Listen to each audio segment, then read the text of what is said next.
lot of different places that you can get information on course selection. I know a lot of times we have students that are getting their info from their friends, from their teachers, from their parents, maybe from older siblings. But I really recommend to you the course selection page on the North Penn High School website.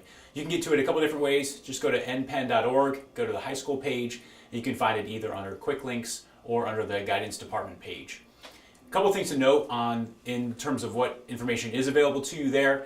First and foremost, in the past we've printed out all the programs of studies booklets and distributed them to everyone, but this year we're going purely online. So all of your information that you need for course descriptions, information about graduation requirements, things like that, that's all going to be there, and that's all going to be available to you via PDF right there on the website. So if you want to, if you really are tactile, you like going through paper, you're welcome to go on and print it out yourself if you want, but all that information is going to be right there. On that page as well are a lot of great questions, some frequently asked questions similar to the types that you're going to get in this video. Also, there is more recommendations and suggestions.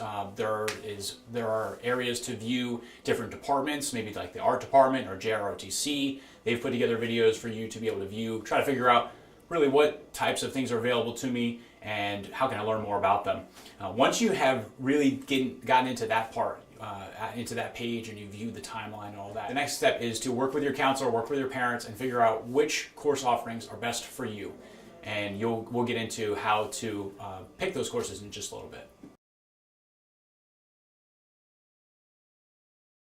Course selection for the students on Home Access will open up on January 23rd, and you'll be able to go on, log in through Home Access just for the students, and you'll be able to pick your own courses. You'll see some teacher recommendations in there, and then you'll be able to choose the courses you're looking for. That will close on the evening of February 4th, so that's kind of section one. The next phase of course selection will go through your school counselor, and that will go until May 4th. So you have effectively between January 23rd and May 4th to choose your courses, and part of that, the early part, goes through the online portal, and then the back half of that is going to be working through your counselor. Picking your courses is kind of a two-part question. One of them, the technical of how do I actually put into Home Access Center or with my counselor the courses I want to take. We talked about that with this idea that you can vote for yourself first through Home Access Center. You log in and you choose them, and then as far as choosing them in discussion with your counselor, with your parents, after February 4th through May 4th, you can send an email to your counselor, or you can schedule a time to meet and pick the courses. How you pick them, and in terms of what you're looking for which courses to take, that's a question really to bring up with your parents, with your teachers, and really to get a whole picture of what are you trying to accomplish with course selection. So the how part of the technical, actually choosing the courses, is important to know, but also the bigger picture of how do I go about thinking about my courses and those types of things, that comes in discussion with your parents and your teachers and your counselor based on what you want to accomplish with next year, and then the future years based on your career choice. If you want to make a change to courses you've already chosen, it will depend a little bit on the calendar. If you are still in the online course selection phase between January 23rd and February 4th, you can just log right back into Home Access and make those changes right there. After February 4th, if you'd like to make a change to your course selection up until May 4th, you simply need to do that through your school counselor. So you could email your school counselor and make that change request.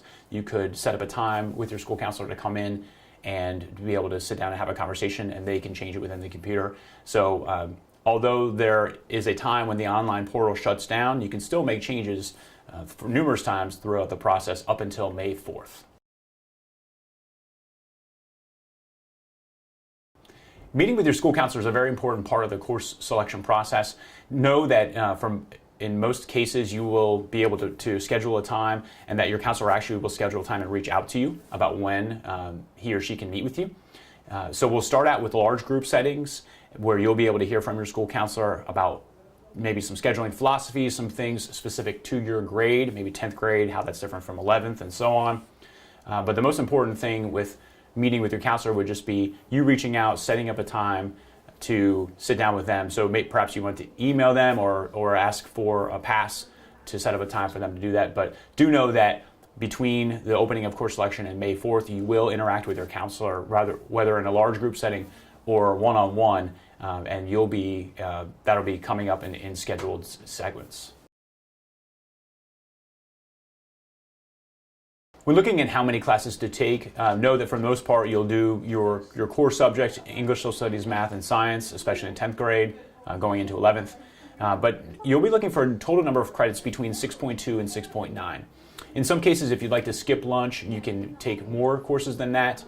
For those students who are looking at their senior year schedule, if they have more than 20 credits and they are proficient on their keystones, they can perhaps look at a career study or taking courses at Monco, no school period 1, no school period 8. There are some different arrangements of that, but for the most part, if you're filling out courses on your own at home through home access, shoot for that 6.2 to 6.9 range, and you'll know you'll be pretty safe.